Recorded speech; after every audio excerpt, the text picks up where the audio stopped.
Good evening everyone, I am Kenji Luigi, May team. Today I'll be discussing about operation review.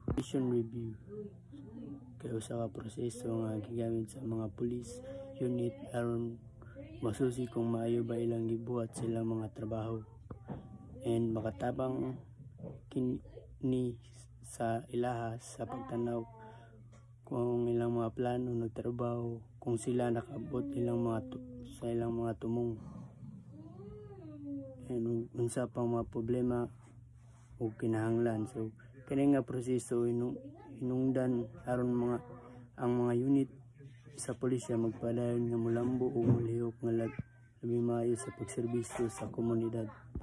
Next, so the review a simple but important question like, are we following our plan? So natadri una, are we reaching our goals? What is stopping us from doing better? What should we do next? Answering this question, the police can see what is working and what needs to change. Ini siya matag 3 ka bulan usa ka quarterly strategy review meeting ang gihimo nga meeting. Ang membro sa unit istorya bahin sa ilang pag-uswag, sa ilang susiyan kung nakabot nila ang ilang mga tumong ug iskutan ang bisan unsang problema. Kung dili nila makabot ang ilang mga target, sulian nila nga mahibal-an kung ngano maghimo usa ka plano aron maayo ang plano. Next, the object will attain target shall be in color green, while the object which an target shall be in color red.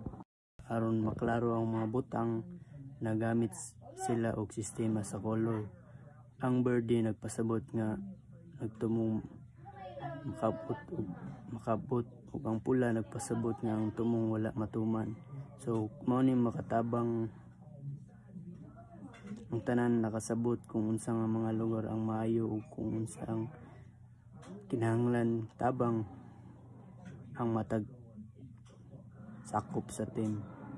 Also sa matag membro sa team adunay papel ang tawo nga nag-manage sa usa ka tumong ay nagpagawas pud kung unsa ang nahitabo ug ngano.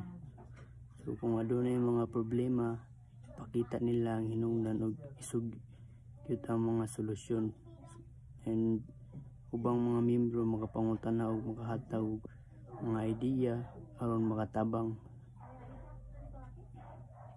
In the end, so ang mga discussion ug mga plano sa action isulat aron masiguro nga ang problema naayo og pag-uswag ug masubay. And that's all.